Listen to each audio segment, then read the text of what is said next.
This is episode 82 of the Celtic Exchange Weekly. This is Tino, and this week I'm joined by Miff and James as Celtic finally found their shooting boots up the back of the wardrobe and dished out a 6-1 hammering of Hibs at Celtic Park. Miff, it's been a tricky wee spell in recent weeks, so it was good to get back amongst the goals. It certainly was, Tino. Hello to yourself, Tino. Hello, James. Hello, dear listeners and viewers. Yes, very much a relief, albeit that you did feel it was coming sooner rather than later because we were still making the chances. It was just really a case of putting them away. Yeah, and on that, James, you know, we'll take 6-1 all day long, but you think Hibs actually got off a bit lightly on the day?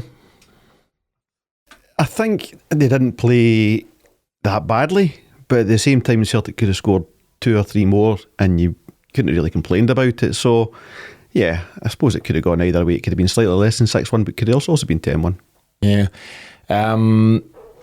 No complaints about the goal we lost. It'd be nice to keep a clean sheet for confidence and stuff like that, but fairly decent reply by them. No, decent because they kind of rolled the dice and changed the tactics at half time, and it became a very stretched game as a result. But I think that showed Ange isn't really one for shoring up once we go ahead. We were quite happy to fight fire with fire at that point. But no, Hibs' goal was a very well taken goal. Yeah. So what we'll do, we'll have a look in a bit more detail at the Hibs game first of all, and we cannot do that without covering man of the moment, James Forrest. I know you'll be delighted. So, I mean, this section's for you primarily. This is what you've been looking forward to since we started the podcast way back when. But before I give you the floor, I'm going to give you some James Forrest stats to get you really excited. So, Forrest made his debut for Celtic way back in the 1st of May 2010 as a sub in a 4-0 League One against Motherwell. He also scored the first of his 100 goals for the club that day, a tidy finish after a flick on by Marc-Antoine Fortuny. Oh, mind that guy. Since that day, he's picked up 20 trophies for Celtic. That's 10 league titles, 5 Scottish Cups, 5 League Cups, and only 3 men in Celtic's history have picked up more trophies, being Bobby Lennox, Billy McNeill and Scott Brown. Saturday's hat-trick was his 98th, 99th and 100th goals for Celtic, and he now joins an exclusive list of just 30 players to reach that milestone for the club. The list includes guys like Jimmy McGrory, Henrik Larsson, Kenny Dalglish, Jimmy Johnson and Frank McGarvey, who was there to witness James joining the list on Saturday. In addition to his goal scoring exploits, he also now has 99 assists for Celtic, and it's surely just a matter of time before he joins the 100 club there as well. Go for it. What can you really say? I saw a photo today of none other than Diomande Camara celebrating with him after that first goal. Yeah. Certainly he's had a bit of a glow up, as the kids call it, since then. Much more styled hairdo. But I've just really enjoyed watching him over the years and watching him evolve. There was a time when you thought his Celtic career was over, just as Ronnie Deila was departing. I think Forrest's contract was finishing the year after that, and a lot of chat was that he was going to be on his way. But Rodgers' arrival at Celtic really did seem to revitalise Forrest's career. Competition with Patrick Roberts over a couple of years seemed to really spur him on as well, and he became a major part of Rodgers' team. I just think I understand why he divides opinion, because wingers often do. They just don't do enough in a game for some people, and I get that and understand it. It was always levelled at him that he went missing in big games or against Rangers specifically. That was an early criticism of him. He soon put that to bed under Rodgers. But one of my favourite players of recent years, and one that I hope is still got a lot to offer is in the coming seasons, because he still looks fit and seems to really value the fact that he's still in the squad and that he's still there. So for me, yeah, it was great to be there to witness it. I said on the post-match, that sort of reaction when he scored the first goal, there was a real, almost like a warmth that came for the stands. It was really just, I think everybody just wants him to do well. He's had a really tough time at the past 18 months with injury, and it's been interrupted, I'd say. So yeah, just delighted, and probably what pleases me most is the fact that I know how much it's sticking in your toes, Craw. Doesn't bother me, Miff. I'm always delighted for a guy like that. We could just spend another, 45-50 minutes letting you do that. You're getting quite into it and quite emotional. I could start at the start. It's absolutely fine. Yeah. Absolutely fine. Yeah. So Forrest signed a 3-year extension, James, getting into the tail end of last season, so he's going to be around for another couple of years and a bit yet. How do you think he fared on Saturday? I mean, he was very much the man of the moment. And it's interesting, you know, the 18 months out with injuries, he's not like that kind of... lesser players would just say, well, that's the career done. He'll have made plenty of money, he could just go and take it easy. But some interesting stats I saw the day. So I think it's his 14th season of playing, you know, if you include the end of that one and start this one. And he scored 30 of his 100 goals pre-Rodgers for 7 seasons and 70 in the last 7. So that's interesting. Aye, so he's I suppose maturity, experience, all that kind of stuff. It's not like he was flashing the pan, he's just kind of, you know, hanging around. He's scored a lot of his goals in the latter stages of his Celtic career, the second half of his Celtic career. So he's a man of a lot of experience, Champions League included. So I think Andrew's referenced that, you know, that he wants to have guys like that around, because it's only really him and McGregor can offer that as a Celtic player. So great to have around for there. I think he's going to be the guy off the bench. I think we know that, and he'll have, you know, contributions to make in that time. That's kind of it for me. Like, you know, delighted for him, and the warmth. That's plenty from James. The warmth in the stands, I totally agree, Miff. But can you tell me one thing he did on Saturday apart from score those 3 goals? That's enough for that. I tell you what I'll do. You mentioned Ange and what he said about James Forrest. So there's a nice quote from him. So he said, it's exactly why we wanted to keep him at this football club. A successful squad is made of many parts. People sometimes don't understand that. They think it's just about getting some players together. Everyone makes a different kind of contribution. I knew James at some point this year would be an important player for us. He's been chipping away at it. He hasn't had a lot of game time, but over the last few weeks, every time he's come on, he's made an impact. He was ready today, and I know there's more to come. And I think Ange's, anytime he's been asked about James Forrest, he's spoken well of him. And he obviously sees what he does day to day, day in, day out at Lennoxtown, and what he brings to the party. And you can't discount the experience that James Forrest brings as well. You know, he's now the longest serving player in the dressing room. Must be. I think so. 2010 was a long time ago. As you say, it's 14 seasons at senior football. I think Paul McStay exceeds his record at 16 seasons he scored. And there was somebody else, like an old school 13 seasons. Figure. No, beyond Paul McStay, 18 I think it is. Again, I should really do what you've done, James, and do my research before these shows. Read stuff. Matt, what kind of contribution do you think he's got to make over the remainder of his contract? Then he's got 2.5 years to go.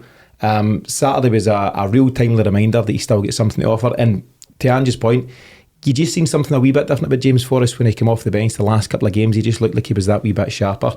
Is he got a big part to play this season? Well, that was the most notable thing for me. If you're running a squad where players require to be in form, if someone does what Forrest did for the past 2 games and show a distinct bit of sharpness and offering something different, he's probably a bit more direct. I'd say maybe be similar to Abada in the sense that he's a goal scoring winger rather than you know, somebody that's like Jota or Hackšabanović that absolutely dying to take people on. I think where Forrest will be best utilised is when Jamesie starts, because Forrest's crossing was always his main asset, and he's now got somebody who's hungry to stay between the posts and attack the ball when it's in the air. I think that's, if Jamesie starts, I think Forrest will have a better chance of starting, just because I think he can provide for him. What's he got to offer? Just more of what we've seen in the past 3 games. He's sharp, he's intelligent, and he's experienced.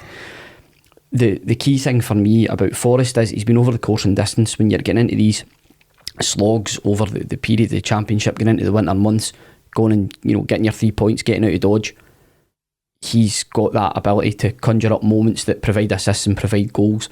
So I think a guy like him being around the squad is critical, absolutely critical. You mentioned there about him and McGregor being the only ones with Champions League experience with Celtic. Those are all very significant things. Being a previous multiple title winner with Celtic, multiple cup winner with Celtic as well, is important to have in the dressing room to impart that on the others that come into the squad. So listen, I'm just so happy and delighted for him, because he's one of my favourite players, and it's heartening to know that the manager seems to rate him so highly. Yeah, 10 league titles. That is incredible. You know, 5 Scottish, 5 league, and that's fine. 5 League Cup, sorry. But 10 league titles for Celtic is huge. And listen, there's a chance to leave with 12 or maybe even 13. So good luck to James as he continues to pick up the trophies. Moving on from James Forrest at the moment. So a few key talking points about Saturday. We'll not talk about the blow by blow. So the 3 of us obviously done the post-match show, and that's available at the moment for free, so if anyone wants to check that out. Matt, you'd mentioned Giakoumakis, and I'll come to you first on this point. Is he now building a serious case for being the starting number 9 at Celtic? Yes, I would say so, yes. Okay then. Next topic, James. Shall we dwell on that? I agree with Miff. I think it's he staked his claim to get his run. I don't think there's ever a lot you can pick between Giakoumakis and the wee man. It's always been my thought. There's not much between them. They offer different things, but at the moment we don't seem to be supplying Kyogo much, and it seems to be going out to the wings rather than coming through the centre, and that definitely suits Giakoumakis much more. Got his 2 goals on Saturday, so you can't take the jersey off him. Yeah, although he did, as in Ange did take the jersey off him after he scored the winner at St Johnstone. Ange will do what he likes. He will, but aligned to the fact that Kyogo's scored 1 in 9, you've got to kind of leave that, Update, 1 in 10. So in terms of the stats at the moment, Giakoumakis, he's got 6 goals for the season so far. A couple of good finishes, as you mentioned, on Saturday. 0 goals in Europe for Celtic. 0 goals against Rangers for Celtic, it's worth noting. But Kyogo, he's got 7 goals for the season, but notably only 1 in the last 10 across all competitions. So, when it comes to the stats, Smith, they're much of a muchness, but Giakoumakis has found a bit more recent form. Yeah, but wanting Giakoumakis to start is in no way a slighting Kyogo, because Kyogo came off the bench and looked very, very sharp, and for a time they were on the pitch together, which doesn't happen very often. And any time they have been on the pitch together, it looks very good dynamic between them. I think, for home games you could get away with playing Kyogo as a 10. I don't necessarily see that as being a big issue. I think he's intelligent enough to be able to drift into midfield and play within that shape, so I think that would be something worth trying. But the way that we play, given that they've passed up a lot of chances, goals have been at a premium recently, I think it's just worth a sustained run for Giakoumakis, because when he plays he seems to have a really good habit of scoring goals. Yeah. The next 2 games obviously were at Fir Park on Wednesday night and Tynecastle on Saturday. 2 tough venues, 2 places where it could get quite physical. Is it all the more reason for Giakoumakis? Yeah, that's a game he thrives on. Even when you reference his no goals against Rangers, he still played huge parts in those games with his physicality. And he did it on Saturday as well. He's running 2 defenders. When Hackšabanović puts the ball in for Forrest to score his first goal, it's because Giakoumakis is pulling 2 guys out of the way with his physicality. So particularly Hearts on Saturday, but Motherwell as well. They've got a few big lumps at the back. So yeah, I think that adds to his case there. Yeah, so it'll be interesting to see.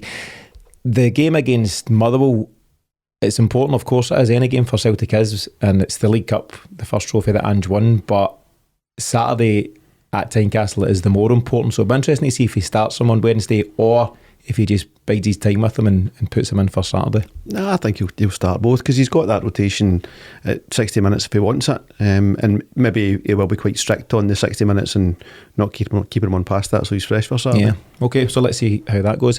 James, you asked a question on Saturday in terms of the post-match, so he's been mentioned briefly there, Hackšabanović. He's now starting to get much more game time, and he's proven why Ange was so keen to get him to the club in the first place. He offers versatility across a number of positions, in that front line. The question, more or less, paraphrasing, but Miff, is Hackšabanović the new Jota? He's very good. Whether he's the new Jota or not, time will tell. I would say I think they're 2 different players in my opinion. Jota very much an out and out winger. Hackšabanović a bit less, so I think you could see him probably. I preferred him where he played against St Johnstone, where he was central and able to drive the defence for a central position, because he's got the ability to play the kind of through balls as well. So I would be holding off and calling him the new Jota. I think Jota's done more than enough to earn a bit of credit with us all. I think the European campaign's led to a few holes being picked in him in terms of what he offers defensively, but if you've got somebody like Jota in your team, you're not really asking him to be tracking back and things like that. The team should be built and structured in a way where it allows for Jota's skills to be looked after in the final third. I think with Hackšabanović, he's somebody that gets bums off seats. He just looks like such an exciting player. I really like him. Really rate him. That touch that he took on Saturday when the ball was, it was crossfield. Vickers had pinged a cracking pass out to him, but he was swirling in the air, and he backed it, and he's managed to kind of turn his body around and get the left foot out. Just wonderful. Great footballer, and so happy that we've got him, and I tied up my fairly lengthy contract. Yeah, and he's only 23 years of age, so still a very young man. I mean, James, he's shown a lot of creativity. He obviously got the assist for James Forrest's first goal there on Saturday, and I think he's maybe just missing a goal to kick things off for him. Yeah, I mean that's where you would, if you're going to separate himself and Jota anywhere, it would be there. Jota can score some cracking goals, not least this season. He scored an absolute, he scored a few absolute belters. But yeah, that's one thing. He's got his eye on a few times, and I think goals will certainly come for him. But at the moment, we're getting to enjoy the fruits of his labour in terms of he's probably becoming our most reliable go past a guy player. He can do that. He can drop the shoulder. He's got a quick kind of 5 yards on him, but then his delivery after that, when he finds himself a bit of space, he's able to put it on someone's toe. It's not just like speculative chuck it in the box. Like, Forrest's goal on Saturday was just like, there you are, just slot it in. Yeah. So even James Forrest couldn't miss that one. Oh, that is not what I meant there. Can I just say though, James, I love your categories. I've always loved your categories. If we've done the double shoulder guy. Go past that. Go past the guy. Go past the He's player. your most reliable. Go past the player. Love Counts. that. Love that. Counts. So we'll just add that to You'll see that in the season. In the season awards. Yeah. I know who's going to win it. For Hackšabanović, I mean, where do you see him slotting in, Miff? If it's cup final tomorrow, all things being equal, everybody fit and available, is your front three something like Jota, Hackšabanović and Kyogo, or where do you see it all playing out? Like I said, I think he offers something central as well, so you could see him as part of midfield three, depending on who that three is. Aurelio Hatate, Hackšabanović, I'd be fine with that. You missed out Moy there. Yes, I did. What about you, James? Where do you see him fitting in? Is he part of our strongest 11? I think if you were looking for, and every week, what your lineup would be, and if let's say Kyogo, Giakoumakis, alternates kind of thing, Jota on the left, Hackšabanović on the right, gives you an awful lot. And also I'd be switching them wherever I could, to let them just shake up defenders and stuff. I think that's kind of where they are. If O'Reilly is playing in the six as he did on Saturdays, he did, with who was he with him? No, he played the six played six against Leipzig and St Johnstone the week before. So, and very, very comfortable in it. And interesting having a player, a more flair player in that role. It seems to give the team a bit of freedom. Mm-hmm. It seems to really work. So if he's there, then I with you, Miff, I think he's very comfy, playing in an advanced role as a kind of floating 10. So that's the big thing, and that's probably why Ange wanted him as much as he did, because the versatility within him. So left, right or central. Yeah, very much so. I've also clocked the fact that he's got the name Hackšabanović tattooed right across his neck, which is just in case handy if you lose him on the Christmas night out, I suppose, but it's an interesting look. No, a very talented player, and I think maybe, there's not a lot of football to be played between now and the World Cup break, but maybe we'll see the best of him on the other side of that, if he remains fit and available. But a very exciting talent, and it's great to have him here for the longer term. The last question, I suppose, we've talked about, Giakoumakis v Kyogo to an extent there, Hackšabanović and Jota being compared. Left back, Miff, don't get upset. Right, you've had your moment with James Forrest here. I know that you're also a huge Greg Taylor fan, but Bernabei's come in, he's had to bide his time, but he's now starting to make an impact at Celtic, and he's chipped in with another assist there at the weekend, a very good assist, by the way, for Giakoumakis, and the same, he assisted the same player for that big winner against St Johnstone. So he's playing a key role now. He's not just coming in as a gesture, he's starting to have an impact. Is he now chapping the door, Miff, as the starting left back? No. Although what you did get me thinking there is I've obviously got a type. Fit guy's fair share. I would say that for me, Bernabei's different to Taylor. Fit guy's fair share, waiting for your call now. Jam at that door. That's a different shot altogether. No, I just think that Taylor, I think, is more defensively savvy and solid, but Bernabei is better in the final third. That's how I would describe it. So it will be horses for courses, as it is with Ange. He won't be afraid. We mentioned earlier, but Giakoumakis scores an injury time winner in the most remarkable of circumstances, drop next game. If Ange feels Bernabei's got to be more use, he'll play him. If he thinks Taylor's got to be more use, he'll play him. He doesn't play favourites. I think it's just brilliant we've got the options that we've got for both full-back roles. I saw some wild takes about Juranović. Wild Was takes. it from James? I like Juranović. Do you? I think he's off form. You've got a funny way of showing it. I've not seen any particularly wild takes. He was quite right about his second half performance against Leipzig. I didn't have any issue with that. But just, the whole... It's almost like a lot of... Certainly online, it's so black and white that you need to pick one or the other when it comes to your right back, your left back, your centre forward. Play whoever's most suited to the opposition that you're playing. Simple as that. It's funny, we're still having these debates, and Ange has told us and showed us for a year and a half that that's not how it is anymore. No. Yeah. It's ingrained in the psyche of the football fan, certainly Scottish football fan is, it's got to be that team or no team at all. And you're like, it's one or other and nothing else. The interesting thing about Bernabei is that I think Celtic have managed him well. I mentioned again in the post-match that he's had a couple of issues, a couple of notable issues, and front pages of the paper rather than back page and all that stuff. But he's now, where are we? Mid-October, and he's now. It just seems that the Celtic have got it right. They've just got the balance right. He's Celtic's first ever Argentine, so he's moved from, all the way from South America, and what he does offer now, whether it's, it's not quite as black and white as him versus Greg Taylor, but he offers a very solid alternative. Yeah, it's different as well. I mean, I would first of all say initially defensively I wasn't sure about him at all. Thought he was just a winger that we'd put a left back. I thought on Saturday he was really strong with the back. He had quite a few challenges. He held up well, defended well, and then set on his way to build attacks.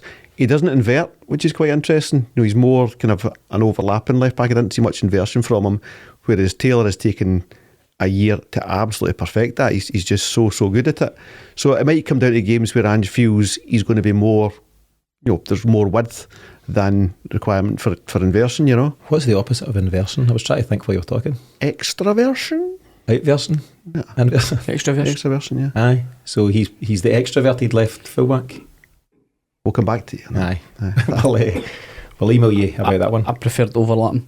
Aye. Overlap will do it. Makes more sense. Yeah. I've favoured a bit there.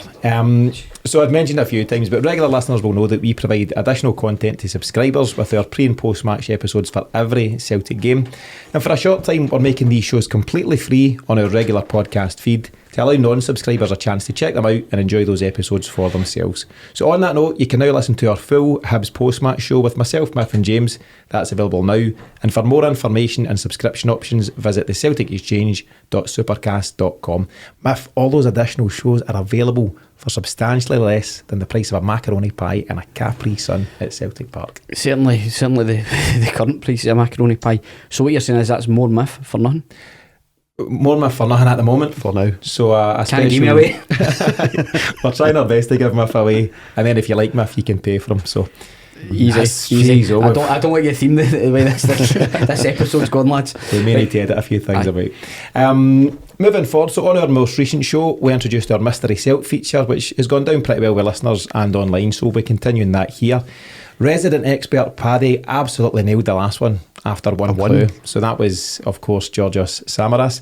What we're asking listeners to do is tweet their answers to us at Celtic Exchange using the hashtag MysteryCelt. And in the meantime, I'll put Miff and James here to the test. Don't worry as well, the answers that they'll give here will be bleeped out for anyone looking to play along at home. Are you ready? Can we just pretend we got it right then? No, because no. Right, okay. Miff, you ready? You look focused. Yeah. The problem was with the last one, right? I'm not saying I would necessarily. No. But the big man was right in there, like he always is. Big Paddy and everything. And then that was me. I was just trying to be contrarian and hinky hoot somebody different. Was it right? No, big man was right straight away. No, big bugger. Just don't do that this time. See how you go this one, Miff. This is right up your street. Yeah. So clue number one. On Saturday, I scored my 98th, 99th and 100th goals for Celtic. Calm down, Miff. I'm kidding. You've enough James Forrest for one day. Proper clue number one. I made my debut for Celtic in a 2-0 league win at Celtic Park against Dundee United in August 2005. Not a huge deal to go on there, but anyone jumping out? Would you like to name who that is? Okay. No. Clue number two. I was the SPL Player of the Year for the 2006-2007 season. Look at the wee man. Oh, smug. And clue number three. I will retire from football when my club plays its last game of the season this weekend. So he's still playing, having made his debut for Celtic in 2005. So it will be beeped out, but Miff is the new paddy. He's got that there after one All it clue. took was a big man not to turn up. Come on. Well done. So James not unfortunately, but Miff came in with a very solid answer. Good to go. Moving forward, so a lot of talk after the 2-0 defeat by Leipzig at Celtic Park last week about where we are in Europe, and many folks seem either unable or unwilling to see the progress under Ange. You know, people looking very closely at individual results. Losing on the night is disappointing. We were all frustrated with the, poor conversion of chances, but you need to take a step back, in my opinion, at times to look at the bigger picture. Keeping in mind that last season we were knocked out the Conference League by Bodo Glimt, and the season before we lost 4-1 twice to Sparta Prague, home and away in the Europa League. James, bigger picture stuff as I say, but are you happy with where we currently are, and do you see genuine signs of progress in Europe? Yeah, I mean, I suppose the first thing is to completely separate us from teams who weren't in their games last week.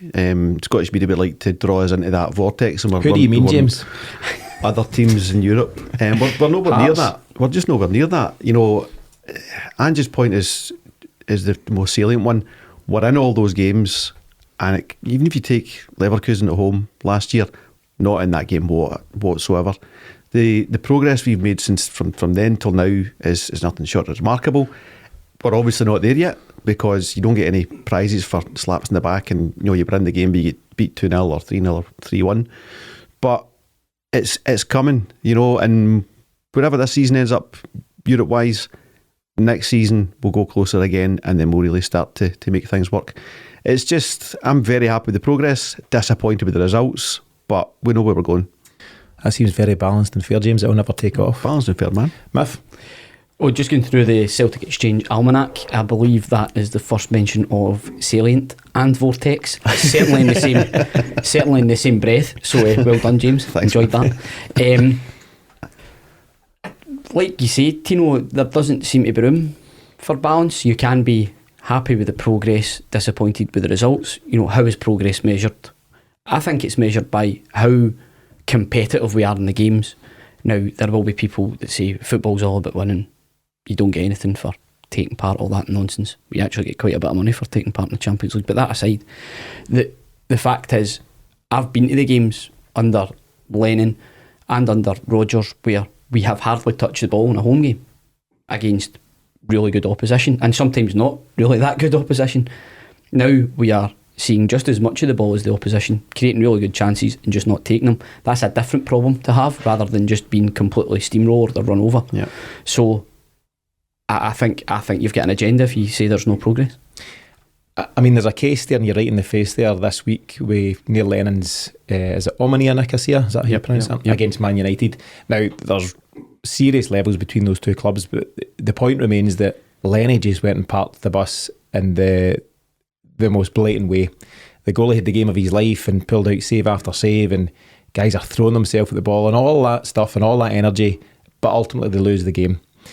And I suppose the question is to some fans is, would you like us to do that? Would you like us to do that against Real Madrid, where it is the worst watch of your life? It is horrendous viewing, no enjoyment out it, and maybe once in a blue moon get a draw or even a win. Would you like to see Ange taking selfies at the Bernabeu? It was an interesting one, wasn't it? Aye. That's maybe a sideshow for another day. We spoke about this in the flight out to Leipzig. Sorry, you couldn't make it, Miff. That we could go along those lines of just saying, right, we need to get points in this game. Doesn't matter about next week, next month, next quarter, whatever. This game, and with Lennon, we beat Barcelona and we beat Lazio, and they were huge games, and we loved them and we celebrated them like you wouldn't believe. Lazio in particular, not that I'll ever feel sorry for Lazio, but they can't believe they get nothing from those games, right? But what did we learn as a team from those games, Barca and Lazio? Nothing. It didn't change anything. We didn't build anything. It wasn't getting into the culture of the club. Culture club. But with Ange, it's the whole culture he's built, and he's happy to go and play his game and show that we can compete in these games, even if we don't get the win, the draw, or the goals that we require, because he knows that will come. It's just medium to long term thinking versus immediate thinking. It's exactly that. Ange isn't just looking at these individual games and saying, right, we really need to get a point against Leipzig, for example. And listen, while we're on it, I've no problem with Neil Lennon taking the approach he took with the resources he has available. Of course, he has to do that. Yeah. But Ange's looking at the bigger picture and saying, well, hold on a minute, we've got some talent in our team. I'll be adding more in January and more again next summer, all going well. And the only way this current crop of players are going to get better at doing what I want them to do is to keep doing it and keep practicing it. So anyone can park the bus. Did you see Lennon's reaction to the boy when he didn't square it? The boy Bruno didn't square it. Did you see it? No. I've seen it a million times before. I wasn't happy. Not happy. Kicking the water bottles. He wasn't happy. Mikey Jones, seen it before? That's what it made me think actually. Lennon wasn't happy, but I'd have been really happy for him to get a I was watching it hoping he would get something. There's been a couple of folk making comparisons between Celtic and Club Brugge based on the fact that Club Brugge are currently top of Group B with 10 points, and that's a group with Porto, Atletico Madrid and Bayer Leverkusen. Initially I was annoyed at the comparison, but actually in a very general way I like this comparison because I would also like to be where Club Brugge are in 2, 3, 4 seasons, right? This is their 4th season in a row in the group stages, which shows you this isn't an overnight fix. By all accounts, they barely picked up a point first time around, and a few more points, and here we find themselves in season 4, top of a group, and they're going to go through to the last 16. Just as a caveat, they signed a striker, Roman Yaremchuk from Benfica for 14 million, so that'll help. And they've got a midfielder, Rafael Onyedika from Midtjylland for 9 million, so that's all part of it as well.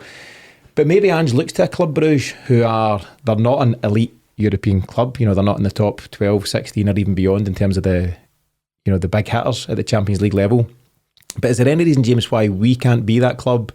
Maybe next season's too soon, but Ange has spoken about wanting to make sure that we are a bona fide Champions League club in terms of we at least qualify every year, and then we build and we build and we build. What do you think of the prospect of us at some point topping the group in a few years to come? We're going to see something from Ange and Ange's Celtic that we haven't seen yet in maybe January, but probably summer, where the guys that we love at the moment are going to go, and they're going to go for big money, and it's going to be the second iteration of Ange's team, and he'll keep core guys that he knows are reliable, and he'll replace guys that go.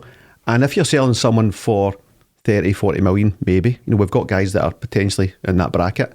Can you then sign the 14 million striker, the £9 million midfielder, because you're doing it with your own money? Mm-hmm. So that's going to be really interesting. So we can expect to be where Bruges are, but it's got to be by following the plan and not, doing things like parking the bus completely derails that, because it changes the psyche of the team and it changes the exposure of these guys to showcase their talents to get signed for 30, 40 million. So absolutely. Yeah, and I think at the moment it's not a fair comparison. It's not comparing apples with apples, because maybe if we look at Celtic in 2024, whatever that looks like, and compare that with the current Bruges, then that's fair. But right now, Bruges have probably had 2-3 years of painful European experience to get where they are now. What do you think, Miff? Where do you think we stack up? The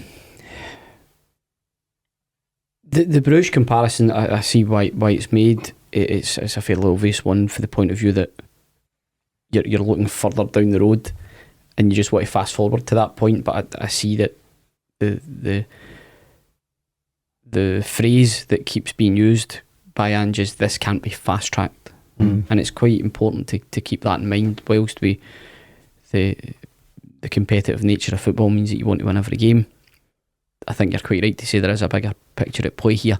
I think the difference in this occasion is we've got a manager in place and players in place that we believe are going to be here for the longer haul than maybe what they've been in the past. There will be some players that turn over, as James rightly points out, but I think there's a core here that are going to be with us for the journey. And as long as Ange is at the helm and we have targets identified to replace the key players, I don't see any reason why we won't go on a similar sort of trajectory as the likes of Bruges. It's the aim, that has to be the aim for us to consistently be a Champions League club, because it's the only way we're going to progress as a club, because it's going to give us access to revenues that we can't get domestically. It is that simple. It all feeds into the same thing. If you're not at the table, you're not going to be able to continually be at the table, because you just won't be bringing in the revenues that's required to attract the types of players that you need to be at the table. So it's a lot of tables. It's just the one table. It's just the same table. It's not a different whether you're at it or not. but you need to be at it. So It's all, listen, Ange is a man as far as I'm concerned. Yes, he is pretty body minded, but I think you need that would, if I ever had the chance to have a 5-10 minute chat with him, that would be what I ask, is just how do you remain so focused and single minded? What gives you that belief? Because in your moments after the game, certainly after the 2 Leipzig games, you must be sitting there thinking, no point. Do I change, just tweak something a wee bit? Do I sit with Tino's majestic double pivot, or something of that nature? But apparently not. Apparently you double down and you play Matt O'Reilly in the 6. It's just like, let's go for it, lads. I think it is just unwavering belief in his own system. Yeah. And he's had he won't success bend on from it. Yeah. This isn't Ange's first couple of years in management. He's been doing this for 25 plus years, so he's seen how this plays out, and obviously he's now taking it to a different competition, a different level, but he still believes in it fundamentally, and there'll be tweaks to the system, and there'll be guys come in, guys go out, and adjustments here and there, but as an overarcher, he very much believes in what he's doing. Absolutely. Can I go slightly off piste? Just slightly. You're going to do it anyway. Just ever slightly. Have you seen some of the clips coming for the DVD? Noticed? Oh, I saw one Beaton and Rogic, seen that? Yeah, quite emotional. Bit emotion. Question on that. Did you also see, just to go back to Lennon as well, so it's just to bring a slight tad of relevancy, somebody put on the difference, and I don't think it's very fair. Not right? I don't think it's very that. fair. However, what I did think was funny was Angie's face when he was asked the question tomorrow. I think they'd won tomorrow off, and he just done that. Pure growler. Juranović Brilliant. He did. It was after they won the league at Tynecastle. Juranović dared to ask the question about the day off, and he did not get that day off. It doesn't look like it. Just a question. Again, maybe a bit of a tangent. James, you got a DVD player in the house? If I do, I don't know what it is. I don't know how this continues media-wise. So they've brought out the We Never Stop DVD. I'd love to get it, but I've nothing to do with it. I would just stick it on a shelf, because I'm also without DVD player. Surely there must be a solution in the modern age, I don't know, tying in with a Netflix or a something. The boys have got a Xbox or a PS5, so I can just I go on. So you're okay? I'm fine. Okay. Don't know what you're moaning about, lads. I think I've got a Super Nintendo in the loft. Can you play it on that? Do you use game, lads? I do not game. Is this the only headsets that you wear now? Absolutely. They Call of Duty or anything like that? Anyway, we've got seriously distracted there, but I'd love to get a DVD, but it's no use to me, so Celtic sort that one out. Just going back to the European stuff as we finish off that section, so number of stats getting levelled at Celtic in terms of their failings, inverted commas. I think one doing the rounds, and Gordon Strachan repeated it, was that we've had 54 attempts on goal in our 4 games, 17 of which were on target, but only 2 goals. So that's fine. My general response to that is that I'd be more concerned if that 54 attempts on goal was 18 or something like that, and there was 5 on target, blah, blah, blah. We're creating chances, we're getting opportunities against very, very good sides. And actually, you can do whatever you want with stats, and I think some will levy that as a negative stat. I think it's quite a positive. Do you think Gavin gave him these stats before he went on here? Aye, absolutely. No doubt, is there? Just, Dad, I've got a couple here for you. Dad, go and tell him that. We're doing alright, really. Last question on this section. 2 games remaining. We've got Shakhtar next Tuesday at Celtic Park, and then Real Madrid at the start of November. What's your hopes and expectations, James, across those 2 games? What's if we get 4, we can go over Shakhtar? Is that right? It's a serious stretch for us to get any European football, I think. We need to go and get something in the Bernabeu. I think we can get a draw in the Bernabeu. Yeah. Do you? Yeah. Why not? Why not, indeed. We're creating 54 attempts on goal, and sometimes we're scoring a couple of them. What do you hope for over those 2 games? Well, I hope for it, but I don't think I'm going to get it. I hope for 2 resounding wins. What do you expect to get in the 2 games? I think we'll beat Shakhtar, but I think I can't see us getting anything in the Bernabeu. I hope against hope that we do, but I can't see it. And what would be deemed success then? So obviously we've spoken about, performances and points and goals and different things. But at the moment we're 1 draw out the 4 games. So what would be genuine success? Beating Shakhtar and losing as expected in the Bernabeu, is that fine as long as we perform well? Or it's more about what we've learned in this tournament. So say we did go out on 4 points. We'll have learned that when you've got an opportunity sitting in front of you at Shakhtar away, you absolutely need to demolish them. It was there on a plate for us, and they were just a wee bit cautious, being away in Europe, and that's maybe just still sitting in their heads. Just to play your game, take your chances when they come. I think the games against Leipzig, they were close enough, but even the game against Real Madrid at home, learning that you can get in behind these teams, create chances, and on another day, on another 3-4 days, we could be sitting already qualified at this group. And it's been that close a tournament for us, but we're absolutely not. And it's such slim margins at that level, Muff. Absolutely. Just take your chances. That's really the main lesson but to learn. Take the confidence to find that you're in behind these teams. Absolutely. The Shakhtar game, it's not even close. Yeah. It's not even close. That second half, it was an absolute pounding. Yeah. But the bottom line is, progress is measured in different ways. Is it then, does the issue then become, is it the strikers at that level that we need to upgrade? If Kyogo, Giakoumakis aren't going to be taking the chances, they're not the only ones that are culpable in that, midfielders, wingers, whoever. But these that's all part of the lessons that you learn, to say, right, well, domestically Giakoumakis and Kyogo are absolutely fine, but if we're serious about getting up that level, then that's when the coffers need to get dusted down, and it is that 15 million striker to take you to the next level, rather than the 6 million Eredivisie top goal scorer. It's got to be the 15 million, I don't know, striker for the French league, Spanish league, whoever. Yeah, these are that's what Ange is in there to strategise, to make sure that we're covered for the next phase. Yeah, you got to bear in mind that we could sign a £50 million guy, because we've no longer got, and not to cast it up, but a director of football that makes you sign £3 million guys that deliver you no goals. Mm-hmm. You're much better to spend 50 million on one guy who's going to take you in to the next level of the Champions League and make your money back that way. And I think that's where the attitude's turning now. If you can sign Edward a few years ago for 9 million, you can sign a guy today for 15 million. I think we've evolved as a club to that level. Yeah. Albion Ayeti scored at the weekend, lads. Non-stop. Bring 2 him and home. 2. Goal machine. The final point I would make on this is that you mentioned, James, so Celtic have got a very young squad. Barely any of them have played Champions League football. Joe Hart has. Jota, I think, played briefly for Benfica. Yeah. Callum McGregor and James Forrest have got their experiences at Celtic. That aside, everyone across the board, this is brand new, brand new environment, brand new pressure. You've got guys like Maeda, what's he, 23, 24. Jota himself is 23. Abada's 21. Hatate 24. Young guys right across the board, and they will all be so much better for the experiences. And include getting beat 3-0 by Real Madrid at home, because as you say, James, they'll take confidence from the fact that yes, we get beat, but we get in behind the best team in the world on match day 1 when it really counted. Match day 6 might not count. Match day 1's important. They also show that they can compete away from home at Shakhtar, at times against Leipzig as well. And come this time in 12 months' time, a lot of them will have played at the Bernabeu as well, which is as big as it gets in terms of European football. So we will be better for the experience, and I think it'll be really interesting to bookmark this chat just now and revisit it in 12 months' time and see exactly where this squad find themselves and what levels they've got to. And I mean, you lads can tell me your own thoughts. I'm fully behind Ange in terms of everything he's doing in Europe. Bit disappointing on the nights individually, fully behind what he's looking to do. Absolutely. This is what we've been yearning for, is a plan. Rather than it being about each individual game at the time. You feel like the club are actually on a path towards trying to build something that's sustainable over a number of years. And Ange is the man to lead that. The biggest danger to Celtic is if Ange leaves for any reason.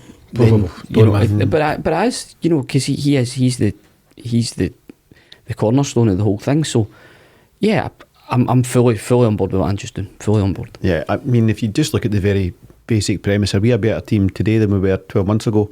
We absolutely are. What's kind of been overshadowed as well a bit is, like, see, slotting in guys like Hackšabanović and Bernabei like seamlessly into that team. That's not easy. To have a squad that brings in 2 very impactful players and to get the best out of them the way we've been doing in the last few games, that's a huge accolade, and it's shown that if we keep doing that, and squads will evolve and all that kind of stuff, you're able to bring these guys in and maintain your levels, or even take them up a notch. And I think that we're up a notch. Yeah, it's exciting times, and we've also got a couple of other players, likes of Abelgard still to find his feet. We don't know yet what Gucci's really going to bring to the party as well. So good, and prospect have been a lot better moving forward. So let's revisit this 12 months' time, lads, if we're all still pals. On Saturday, we face Hearts at Tynecastle in match day 11 of the Scottish Premiership. It's always a tough game for Celtic there, and we famously lost our first league game under Ange there back in July of last year. However, my Hearts have suddenly slipped to 7th in the table albeit it's pretty tight, but 7th is 7th. And they've taken a couple of heavy defeats in Europe. They lost 5-1 to Fiorentina on Thursday. What will also be really interesting about this will be Celtic's first VAR game in the Scottish leagues. It could be anything. I don't know what to expect from that. No, the way that it's been rolled out seems to have been done fairly unorganised. It has been unorganised, should I say. Yeah, just another element to add to the madness that is Scottish football. I think would have been interesting to see what VAR would have said to a few Steve McLean's decisions in Saturday there. But yeah, listen, Tynecastle's a really tough place to go, albeit that last time we went there, first 45 minutes we played, we were excellent. However, the second 45 minutes we were dire. We couldn't very easily have ended up drawing that game at a really critical point in the season. So yeah, must win game. Saturday morning, was it 12, half 12? Half 12. Oh jeez, man, rotten. But yeah, but like I always say, it's just really dependent on what version of us turns up. If we go up there and play our football, great, but Hearts will certainly make it difficult for us. Yeah. So the last game there, James, that Miff is referring to was a 2-1 win in January. Rio Hattati scored that long range wonder goal, and Giacomakis kind of backheel flicked the second. Would VAR have given it? Interesting question. I mean, you could look further back. That first game where Ange lost, would VAR have given it? Celtic had a Offside goal, inverted commas, from Abada. Anyway, we'll see how that goes. But boys missed a penalty. Boys missed a penalty, and not only did it hit the post, Miff, it hit the inside of the post and rolled across the back of Joe Hart. I shudder when I think of that one, because that would have seriously derailed the title ambitions. So it could have made it 2 each on the night, but Celtic held off, and it was a nervy 2-1 in the end up. So we know how tough it can be going to Tynecastle. Do you expect it to be any easier this time around, James, given their current form issues? Nah, I mean, the one thing Hearts do is get themselves motivated for this game. You know, Tynecastle against us. It's one of their cup finals of the season, kind of thing. So no, they'll be well up for it, and it'll be a tough game. But we're starting to hit form ourselves. Obviously, a bar load of goals on Saturday there. So I'm almost saying it every week now. It's set up for Hackšabanović. Aye. But that's the easy kind of guy who can really change games like that. What about the fact, Miff, that Hearts have got the best goalkeeper on the planet, hands down, in their ranks? He seems to have got a hell of a lot better for Celtic. Aye, but just cannot distribute the ball at all, full stop. Never a modern goal in his life. I'm just so fed up of hearing how amazing he is, and it's almost like I told you so, Celtic. It's of like course it is. ramming it down our throats. They'll scour the world for guys that used to play for Celtic that are doing alright. Yeah, he's a good shot stopper, but far from the finished article. But yeah, the other sorts, you know, the form and the European stuff, obviously it's a different level for them, but they're very up and down at the moment. Well, I know, for my sins, I know a good few Hearts fans, and they were all bemoaning the fact that they didn't feel the squad was properly invested in. If everybody's fit, their starting 11's decent, but they knew they'd be fighting on a lot of fronts this season, and they didn't feel that the proper investment had went into the squad. And then not long after that, Halkett and Boyce both get injured, who would be two of their absolute mainstays in the team. So I think that's been part of the issue for them. Young lad Nielsen's come in at centre half and actually played with credit, albeit he ended up getting sent off in the home game against Fiorentina. Always a difficult opponent to play at Tynecastle. And then the lad Humphreys that they've brought in, He's a powerful boy, he's a very physical presence, so it'll be interesting to see how our centre halves cope with that, because given that the template in defeating us this season has been the St Mirren template, and you know, being direct and getting balls into the box. So tough afternoon awaits, but it's up to us and how we approach it and what we do. If we play our football, then I expect us to win. Yeah, I think Humphreys looks a good player. I think he hit the post and scored against Fiorentina, and he looks a real handful, so that'll be a challenge for Carter Vickers and probably Jens, who's likely to start.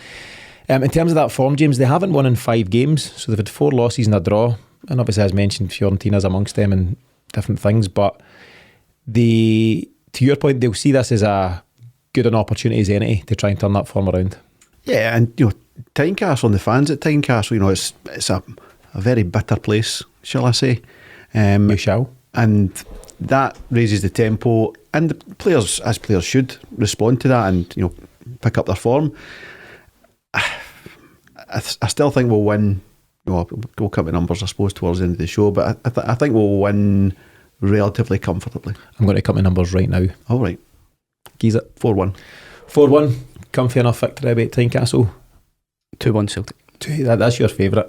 It's slightly pessimistic. It's like, I will win, but I'll be nervy. It's as negative as you can possibly positively be. I was 3-1 at the weekend, so he's a top man. Anyway. I think Celtic. No chance. Celtic will No win. chance. 2-0. But it's got to be 8-0 to Celtic, man. We've got to win.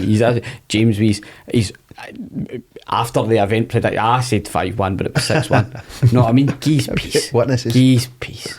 I'm going 3-0 Celtic. I think Saturday will have done us a world of good in terms of confidence, and the 6 goals were coming. We've been missing or passing up various opportunities to get the goals, and I think we'll now have a Giacomakis hungry to add to his tally, and Hackšabanović and different guys keen to make their point. So I'm going to go for 3-0 on the day. Miff, we're in your hometown on Wednesday. I'm saying I'm not going, but you're going. Yes, I'm going. So obviously before Hearts we face the short trip to Fir Park to play Motherwell, and that's the quarter final of the Premier Sports League Cup. Like Hearts, Motherwell, I think there's only a point between them in the table.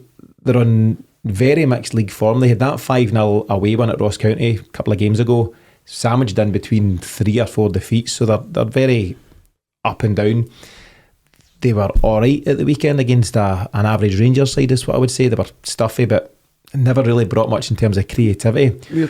We're talking about that. Probably the hungrier team, but just they've not got a lot of quality in their squad. It's simple as that. Yeah. Miff, your hometown team, how are they going to do? I suspect Celtic win the game. I'm going for 2-0 for that game. You'll be delighted. Why to not know. 2-1? Because I don't think Motherwell will score. I thought quite a. Do you know what I mean? They've only scored 3 goals at Fir Park all season. They've not scored open play. Depending on the team Motherwell play, what I will say is Van Veen's the type of striker that will give us problems, and the fact that he's physical, Motherwell will be direct. But no, I suspect a 2-0 victory. Well, it's played. Listen, I think the Celtic players will be looking forward to the game. Played in beautiful surroundings. It's the type of game that they'll be able to get themselves up for pretty easily. You drive up there Bulls Road and you see the Muirhouse Towers in the background. It's quite a beautiful sight. I mean, from Stevie Hamill's point of view, right, he's obviously quite new in the hot seat at Motherwell. It's kind of a shot to nothing. So the quarterfinals, they're at home, they're not expected to beat Celtic, and they might just go for it, and why not? That is it. We saw against County as well. We played County in the League and League Cup in quite close succession. They were 2 totally different games. A team's attitude very much changes when it's cup football, particularly when your league form is suffering. A cup run can aid your league form, but it's also the big targets for these kind of clubs. It's stay up, maybe get a cup run, maybe win a cup. That's your real ambitions kind of thing. So it will be different, even if you compare their game yesterday to how it will be Wednesday. They'll be far more up for it because it's a cup game. So will be a tough enough game, like you say, Van Veen, but Carter Vickers back. That's starting to settle down. Jens, as I said before, I think Jens and CCV will be your centre half pairing, and that's no slight on Starfelt. I just think they're playing well together, and should do until that changes. Yeah, I've mentioned this, but what I really like about Jens, and there's several examples from the weekend there, is his willingness to pass through the lines. So rather than playing the safe pass to his fellow centre half or his fullbacks, he's willing to go straight to Hackšabanović, or whoever's out on the right hand side, and it's what starts a lot of Celtic attacks at this moment in time. Less possible at Fir Park given tighter dimensions and stuff, but as a centre half pair, I think they're starting to they've only played together a handful of times, Carter Vickers and Jens, and hopefully that'll kick on and bear fruit. Miff, I'd mentioned earlier on there that the League Cup is obviously the first trophy Ange won with that 2-1, your favourite scoreline, win over Hibs last, when was that, December? 20th of December? 15th of December? Early December, something like that. So he won't be in the mood to give up that trophy lightly. It's the least important trophy that we'll go for, but it's still important. Absolutely. The way that the club's mindset is, you just need to win every game. So if he comes away from Fir Park not having won, it's more noise, it's more questions to answer about his methods and things like that. Judging by the fact he already appears to be growing quite tired of those types of questions, I think he'll just want to keep winning for as long as he can. So the fact remains, he will put out a team that he feels is capable of winning, whilst being mindful of the workload that the squad has, and we trust him to get that right. Yeah. James, do you expect to see much rotation with Tynecastle in mind, or will he be reluctant to rock the boat too much? It's interesting because we saw a lot of rotation on Saturday there, and quite a few guys were out, bemoaning the starting 11. I think there will be rotation from that. Maybe Forrest doesn't start again, but foreign player, versus Abada, who's just a wee bit off the boil. Depends, is Jota dropping out for one more? Is it too tricky to bring him back in? There's a whole squad there. I think we'll see a level of rotation, but maybe the other way. There was guys who didn't start on Saturday you might have expected, and they might start on Wednesday. The whole thing is there's so many games in this tight period, until the World Cup. There's going to be rotation in every single game. You'd be very hard pressed to see the same 2 starting 11s, 2 Celtic games running. So yes is the answer. Where it is, you might be Taylor coming back in for Bernabei, but Bernabei probably should be encouraged to keep going. So things like that. Yeah, there was a time not too long ago where you could more or less call at least 10 of the 11 of Celtic's starting lineup, and there was maybe 1 or 2 up for debate, whether it was a striker or a winger or whatever. Very hard to do so now, and it's a wise man that predicts a team without any inside knowledge. My goalie, my 2 centre halves are locked in. The rest is fairly interchangeable. Depends if he goes for O'Reilly in the 6 again, which probably will. So even if you said goalie, 2 centre halves and O'Reilly, it could be either the left backs, could be either the right backs. I'd be more than happy with that. It could be either striker. Depends if where Jota is. Depends where you want to put Hackšabanović, but he's going to be starting somewhere. There's a lot of flexibility in the squad. Yeah, and a lot of good options as well. It's not, there's having options and there's having good options. Being given options. And at the moment we're in the latter. So James Smith is called 2-0 for this one. What's your scoreline prediction? 1-8 Celtic on penalties. I like it. What are you going with?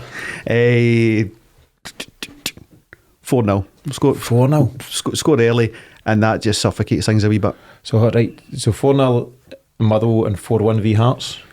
4-0 to Celtic against Motherwell. Yeah. You've got us flying. And Miff's got 2-1 v Hearts and 2-0 v Motherwell. And I've got 3-0 v Hearts, and I'm going to stick with my 3-0 v Motherwell. I don't think Motherwell can live with Celtic at this moment in time. So hopefully, big couple of results. And it's important, it's interesting to find ourselves without European football all of a sudden. It's felt like we've had that every other week, and now there's a wee break, and it just allows us to focus and just regroup a bit and get a stronghold on what we're doing domestically. Miff, busy old show tonight, plenty covered, but what's your final comments for the week? It's just good to see the team back to a level of form that you're more accustomed to. Home game at Celtic Park, just the team found a rhythm very early. You could tell just with the way they started the first few minutes. They were up for it. Hackšabanović helped a great deal in that he was the spark. So more of the same, please. Any final words on James Forrest? I know you've had a lot, but just to sign this one off. I would imagine he'll feature at some point in either of the games. And again, just more of the same, please, Jamesie. Fair enough. James, your own final thoughts for the week? Yeah, pretty much that. We're back to where we have been expecting to be in the last few weeks. It's been just post-St Mirren, I feel like we've been waiting for it to drop, and it's dropped back in now. Now it's about the consistency. So 2 big wins in these 2 games will go a long way to securing that. Yeah, definitely. So Celtic have a short break from European duty this week, but it's a busy one domestically with those away trips to Fir Park and Tynecastle to look forward to. The boys will be full of confidence after firing 6 past Hibs, and I think there's every chance we're going to see assist number 100 from Jamesie Forrest in the days ahead. Remember, you can currently enjoy your pre and post match shows for free, so be sure to check those out before and after the Motherwell and Hearts games this week, and to visit the celticexchange.supercast.com for more details. But in the meantime, from all of us here, thanks for listening, and we'll see you again very soon.